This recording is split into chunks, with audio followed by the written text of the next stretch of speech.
Oromiyaa karoora imala badhaadhinaa waggoottan 5 darbaniif karoorfate rakkoolee nageenya adda addaa turan keessatti karaa milkaa'ina hunda galeessa ta'een raawwachuun uummata naannoo keenyaa fayyadamaa taasisuu danda'ee jira.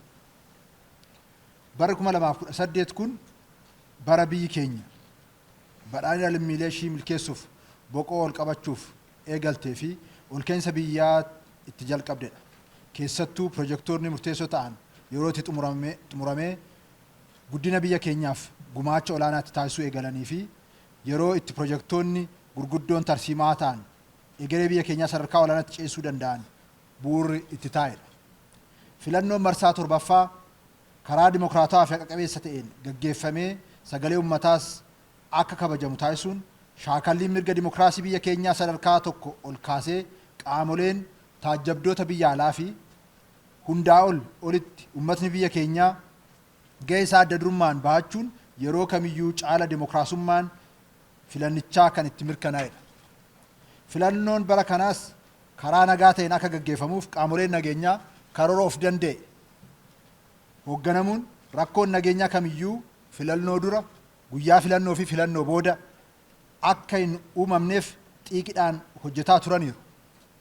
Kanaanis hololaa fi yaaliin humnoota badii gaggeessaa turaniif osoo gurra hin kennin hawaasni nagaan bahee kaardii filannoo akka fudhatuu fi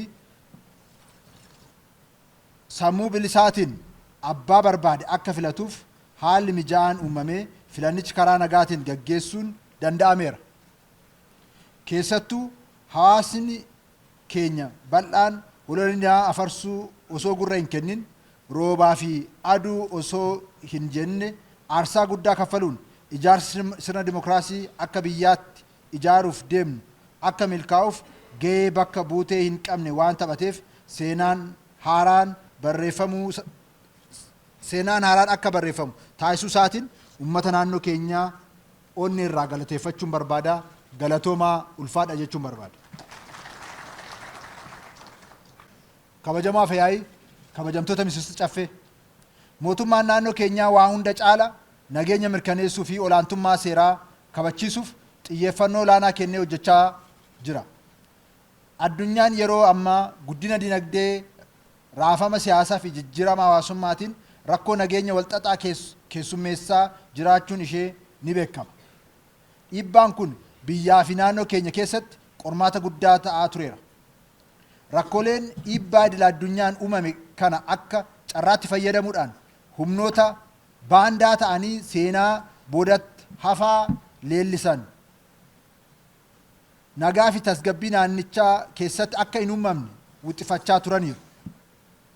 Humnoota kunneen ergamaa fi deeggarsa diinota biyya alaa fi keessatti irraa kennamuuf fudhachuudhaan namoota nagaa lammii irraa dhalatanii fi keessatti guddatan lubbuu galaafachuu, qabeenya saamuu fi barbadeessuun seenaa gurraacha ofirratti galmeessanii jiru. Humni wal hin fakkaanne kaayyoo waliif faallaa qaban, miira inaaffaa qaban galmaan gaachuuf qofa gamtoomanii biyyaa fi lammii isaanii irratti gantummaa olaanaa raawwachuun gochaalee gara jabinaa hawaasa nagaa irratti raawwachuun qaanii guddaadha. Mootummaan humna beekees haa ta'u osoo hin beekin mokfamuudhaan uummata isaa ajjeesuu, saamuu fi shororkeessuu irratti tarkaanfii olaantummaa seeraa walirraa hin cinne fudhachaa turee jira. Tarkaanfiin gootota humnoota nageenyaa keenya qindoominaa fi tumsa uummata keenyatiin fudhataman turan humnoota badii akka kaayyoon isaanii maseenu gochuu danda'ameera. Tarkaanfiin hojii opereeshiniitiin fudhatamu jiru akkuma eegametti ta'ee isaan waamicha mootummaa fi uummataa dhaga'anii karaa nagaatiin maatii isaaniitti deebi'uudhaaf fedhii qaban simachuudhaan leenjii haaromsa gadi fageenya kennuun ijaaramanii jireenya idilee isaaniitti akka deebi'an taasifamaa jira. Mootummaan ammas taanaan qaama waamicha karaa nagaa fudhatee karaa nagaa nan qabsaa jedhu qalbii jijjiirratee balballi nagaaf baname akka hin cufamne ta'uusaa ibsuun barbaada. Kanarraa kan hafe mootummaan humna abjuu karaa qaxxaamuraan aangoo qabachuu irraa abdii kutachuu dadhabee bosona keessa hafee jaanja'u funaanee seeratti akka dhiyeessu ta'uu ifatti isiniif ibsaa qaamolee hawaasaa nageenya fi hoggansa sadarkaa hundatti aarsaa qaalii kaffalaa jiranii fi ummata keenya tiksaa jiraniif ulfinni bara baraa akka isaaniif ta'u jechuun barbaada. Galatoomaa ulfaadhaa kabajamaa caffeen kunis akka qaamolee kana naa galateeffatuun gaafadha. Kabajamaa fayyaa'ii kabajamtoota miseensota caffee mootummaan naannoo keenyaa hojii nageenyaa fi bulchiinsa gaarii mirkaneessuuf hojii hojjetaa tureen cinaatti misoomaaf xiyyeeffannoo addaa kennuun milkaanota hedduu galmeessuu tureera. Haaluma kanaan bara 2018 dinagdee naannoo keenyaa waliigalaan 10.3 guddisuuf karoorfamee guddinni 10.7 ni galmaa jedhamee tilmaamamee jira. Guddina dinagdee galmaa'e kunis seektaraalee gurguddoo qonni 7.9, industiriin 19.3 fi seektarri tajaajilaa 9.8 akka guddatu tilmaamamee jira.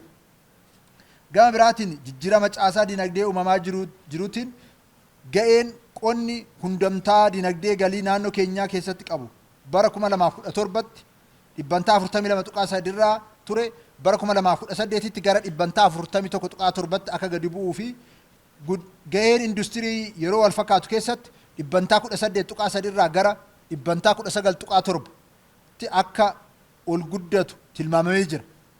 Haaluma wal fakkaatuun ga'een tajaajilaa bara 2017tti 39.6 irraa gara 39.3tti akka gadi bu'u tilmaamameera. Akka naannoo keenyatti ga'een qusannaan hundamtaa dinagdee galii naannichaa keessaa qabu bara 2017tti 24 irraa kan ga'e yommuu ta'u xumura bara 2018 kanaatti 24.5 irra ni ga'a jedhameetu tilmaamama. Kana malees ga'een investimentii waliigalaa hundumtaa dinagdee naannoo galii naannichaa keessaa qabu yeroo wal fakkaatu keessatti 21 irra ture gara 21.4tti akka guddatu tilmaamamee jira. Qonni utubaa dinagdeen naannoo keenyaa isa ijoo ta'ee hojii hojjetamaa jiruun bu'aan gurguddoon galmaa dhufaniiru. Haaluma kanaan bara oomishaa 2017-18tti hojii qonnaa gannaa raawwatamaa ture lafti hektaarri miiliyoona 1.8 midhaan gosa adda addaan uwwifamee irraa callaan kumtaalli miiliyoona 342.9 argachuun danda'ameera.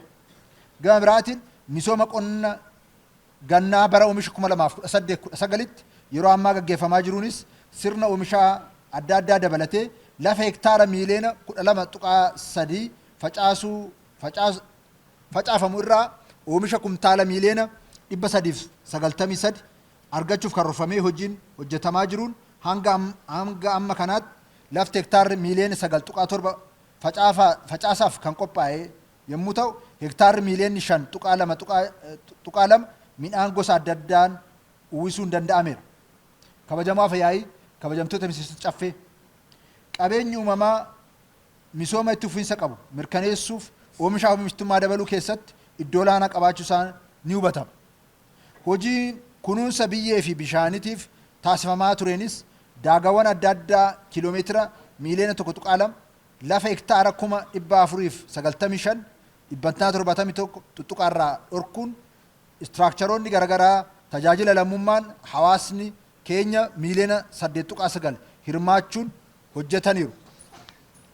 Misooma ashaaraa magariisaa marsaa 8ffaa ganna kana gaggeeffamu waliigalaan biqiltuun biliyoona 5.2 kan qophaa'e keessaa hanga gabaasni kun qindaa'etti iddoo dhaabbii biqiltuu hektaara miiliyoona 1.1 adda bahee irratti biqiltuun biliyoona 1.5 dhaabbatee yommuu ta'u hojichi karaa itti fufiinsa qabuun kan hojjetamaa jirudha. Misooma bunaa dinagdee biyyaa karaa hiikaa qabuun utubaa jiru daran cimsuuf hojii hojjetamaa jiruun oomisha bunaa gogaa kumtaala miiliyoona 16.9 oomishuun danda'ameera. Haaluma wal fakkaatuun biqilaa bunaa dhaabbii gannaa kanaatiif oolu biliyoona 2.8 qophaa'ee jiru irraa hanga ammaatti biqiltuun biliyoona 2.4 dhaabbiin isaa gaggeeffamee jira.